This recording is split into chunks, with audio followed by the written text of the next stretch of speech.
तो फिर से बहुत बहुत स्वागत है आपका। और इसके पहले 300 क्वेश्चन हो चुके हैं। अगर आपने नहीं देखा है तो जाकर देख लीजिए, लिंक डिस्क्रिप्शन में भी है। तो चलिए शुरू करते हैं। Question number 301। लोहे को इस्पात में बदलने के लिए मिलाया जाता है निकेल धातु। आपको पता होना चाहिए, लोहे को इस्पात में बदलने के लिए निकेल मिलाया जाता है, जो कि एक धातु है। कैमरा, दूरबीन के लेंस, विद्युत बल्ब तथा धूप चश्मा में प्रयोग होता है फ्लिंट कांच का। कांच शीशा को कहते हैं, आपको पता होना चाहिए, कांच शीशा को कहते हैं। और कैमरा, दूरबीन के लेंस, विद्युत बल्ब तथा धूप चश्मा में फ्लिंट कांच का यानी फ्लिंट शीशा का प्रयोग होता है।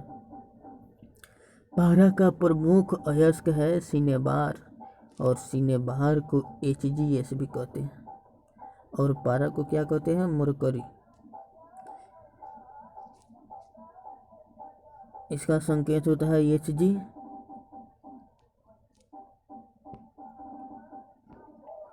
कैल्शियम, पोटेशियम तथा कैडमियम का अयस्क है। कैल्शियम, पोटेशियम तथा कैल्शियम, पोटेशियम तथा कैडमियम का अयस्क है क्रमशः डोलोमाइट, नाइटर तथा ग्रीनोकाइट। कैल्शियम का अयस्क डोलोमाइट, पोटेशियम का अयस्क नाइटर तथा कैडमियम का अयस्क ग्रीनोकाइट।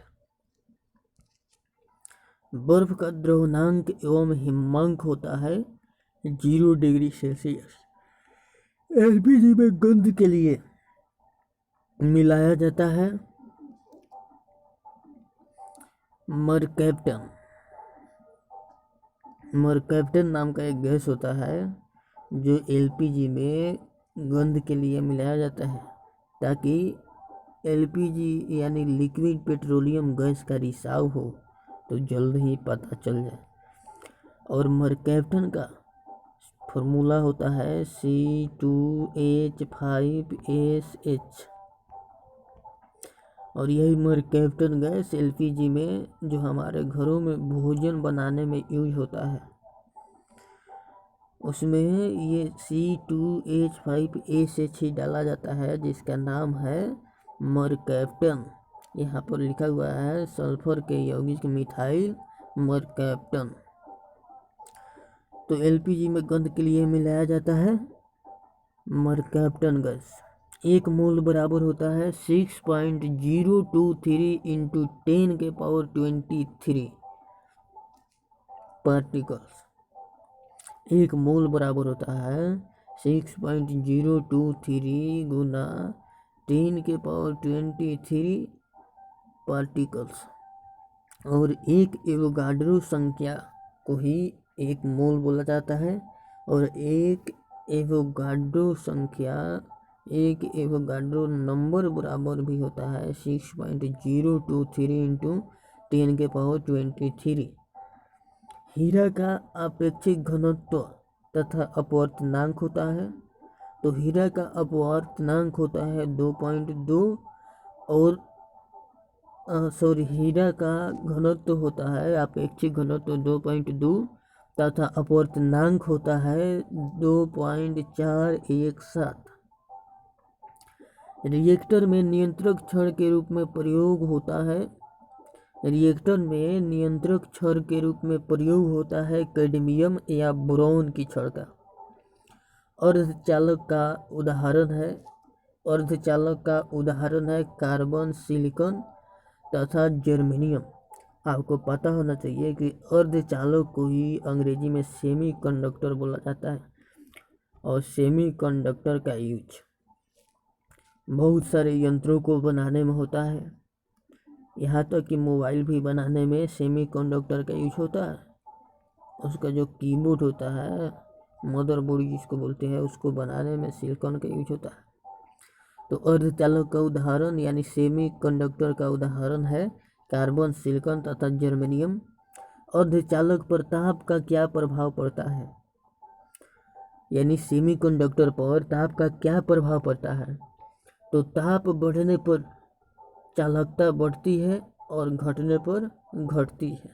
यानी टेम्परेचर बढ़े तो उसमें चालकता बढ़ेगी और टेम्परेचर घटे तो उसमें चालकता घटेगी।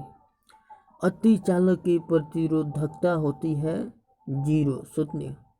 अति चालक की प्रतिरोधकता 0 होती है और विद्युत का सबसे अच्छा सुचालक होता है चांदी। आपको पता होना चाहिए विद्युत का सबसे अच्छा सुचालक होता है चांदी। इसका संकेत होता है Ag और इसका परमाणु संख्या यानी एटॉमिक नंबर होता है 47 यानी 47।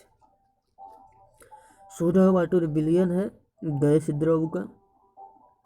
अम्लों का राजा यानी अम्ल राज बोला जाता है H2SO4 को यानी सल्फ्यूरिक एसिड को। और एक और बात आपको पता होना चाहिए कि सल्फ्यूरिक एसिड H2SO4 यानी सल्फ्यूरिक अम्ल को बोला जाता है गंधक का अम्ल। सल्फ्यूरिक अम्ल को बोला जाता है गंधक का अम्ल। और हाइड्रोक्लोरिक अम्ल को क्या बोला जाता है? हाइड्रोक्लोरिक अम्ल को बोला जाता है हाइड्रोक्लोरिक अम्ल को बोला जाता है नमक का अम्ल यानी नमक अम्ल। और सल्फ्यूरिक अम्ल को H2SO4 को बोला जाता है गंधक अम्ल। और एक और होता है एक HCl, एक H2SO4 और एक HNO3। HNO3 को बोला जाता है नाइट्रिक एसिड यानी नाइट्रिक अम्ल। और इसी को बोला जाता है सूर्य का अम्ल यानी बारूद का अम्ल HNO3 को। तो ये तीनों याद रखिएगा। HCl को हाइड्रोक्लोरिक अम्ल यानी नमक का अम्ल, H2SO4 को अम्लों का राजा यानी सल्फ्यूरिक अम्ल और इसी को बोला जाता है गंधक का अम्ल। और HNO3 को नाइट्रिक अम्ल बोला जाता है और नाइट्रिक अम्ल को ही सूर्य का अम्ल भी कहते हैं। तो चलिए आगे बढ़ते हैं। ठोस में ऊष्मा का संचरण होता है चालन विधि द्वारा। जी हाँ, ठोस में ऊष्मा का संचरण यानी चालन होता है चालन विधि द्वारा। कान पर ध्वनि का प्रभाव रहता है 1/10 सेकेंड। कान पर ध्वनि का प्रभाव रहता है 1/10 सेकेंड।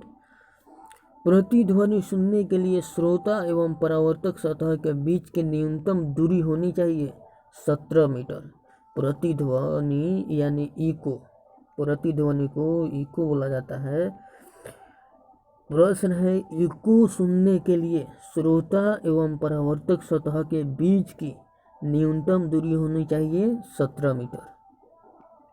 अनुप्रस्थ तरंग का उदाहरण है प्रकाश तरंग यानी लाइट वेव। आपको तरंग के बारे में पता होना चाहिए और नहीं पता है तो तरंग के बारे में तुरंत कुछ समय बाद हम लोग बातचीत करते हैं। पहले क्वेश्चन कर लेते हैं। अनुदैर्ध्य तरंग का उदाहरण है ध्वनि तरंग। ध्वनि तरंग गमन करती है लंबवत। ध्वनि तरंग गमन करती है लंबवत। मनुष्य नहीं सुन सकता है पराश्रव्य तरंगे। मनुष्य नहीं सुन सकता है पराश्रव्य तरंगे। जी हाँ, आपको पता होना चाहिए कि ब्रह्मांड में बहुत सारी आवाज़ें हो रही है परंतु हम लोग उसको सुन नहीं पाते हैं। क्यों? क्योंकि मानव के सुनने की क्षमता है 20 से 20,000 हर्ट्ज तक के तरंग को, यानी 20 से 20,000 हर्ट्ज तक के आवाज़ को मानव सुन सकता है। और इसी वजह से ब्रह्मांड में अनंत आवाज़ होने के बाद भी मानव सिर्फ कुछ ही आवाज़ों को सुन पाता है।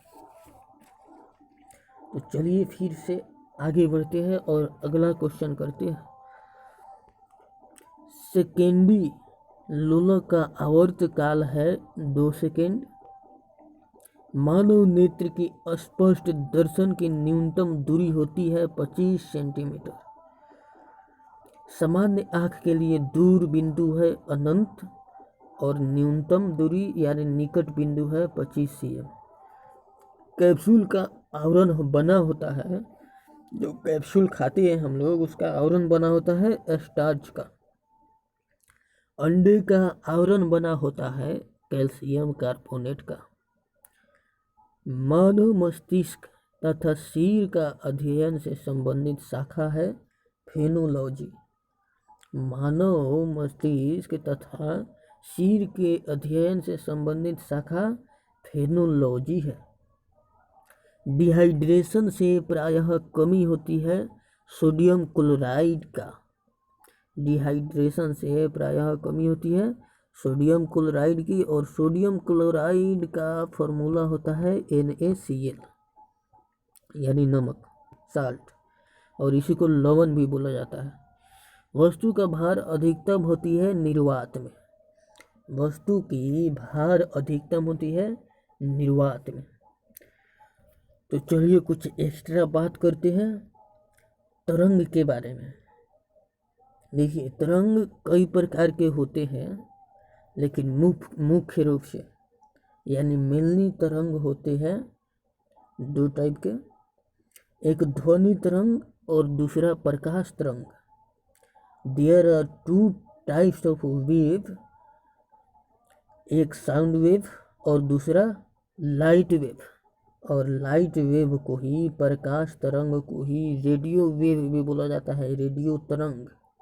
और दोनों में अंतर क्या होता है कि ये जो होता है कौन, ध्वनि तरंग। तो ध्वनि तरंग ऐसा तरंग होता है जिसको यांत्रिक तरंग बोला जाता है, यानी मैकेनिकल वेव बोला जाता है। और ध्वनि तरंग के गमन के लिए, यानी ध्वनि तरंग के एक जगह से दूसरे जगह तक जाने के लिए द्रव्यात्मक यानी द्रव्य जैसा माध्यम की आवश्यकता होती है। और ध्वनि तरंग निर्वात से होकर नहीं गुजर सकता। जी हाँ, कई ऐसे भी तरंग हैं जो निर्वात में नहीं गुजरते हैं। जहाँ पर हवा नहीं हो उसमें निर्वात का मतलब वैक्यूम, जहाँ पर हवा नहीं हो, जहाँ से हवा को निकाल दिया गया हो, तो उससे होकर ये ध्वनि तरंग नहीं गुजर सकता है। और 20 डिग्री ताप पर इसका ये भी एक विशेषता होता है कि 20 डिग्री ताप पर हवा में इस ध्वनि तरंग का वेग होता है 344 मीटर पर सेकेंड। 344 मीटर पर सेकेंड होता है 20 डिग्री सेल्सियस पर हवा में ध्वनि तरंग का वेग 344 मीटर पर सेकेंड होता है। तो कुछ और जानते हैं प्रकाश तरंग के बारे में, लाइट वेव के बारे में। तो जैसा कि आपको बता दिए हैं कि लाइट वेव को ही बोला जाता है रेडियो वेव यानी रेडियो तरंग। तो इसकी भी कुछ विशेषता जान लेते हैं। देखिए, इसमें क्या होता है, ये लाइट वेव जो है, प्रकाश तरंग जो है, इसको विद्युत चुंबकीय तरंग भी बोला जाता है। और विद्युत चुंबकीय तरंग को अंग्रेजी में इलेक्ट्रोमैग्नेटिक वेव बोलते हैं, और यांत्रिक तरंग को मैकेनिकल वेव बोलते हैं।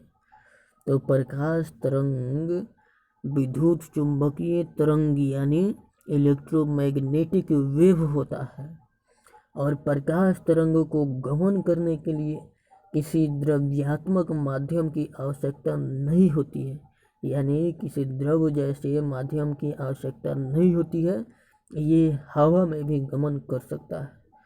प्रकाश तरंग निर्वात से भी होकर गुजर जाती है, यानी ये प्रकाश तरंग लाइट वेव या रेडियो वेव जो है, यह निर्वात से यानी जहाँ पर हवा भी नहीं हो वहाँ से भी होकर गुजर सकती है। निर्वात उस स्थिति को कहते हैं, उस एटमॉस्फेयर को कहते हैं जहाँ पर हवा नहीं हो, और इसी निर्वात को वैक्यूम भी बोला जाता है। तो एक और विशेषता है इस प्रकाश तरंग की यानी लाइट वेव की, कि प्रकाश तरंग निर्वात से होकर भी गुजर सकता है।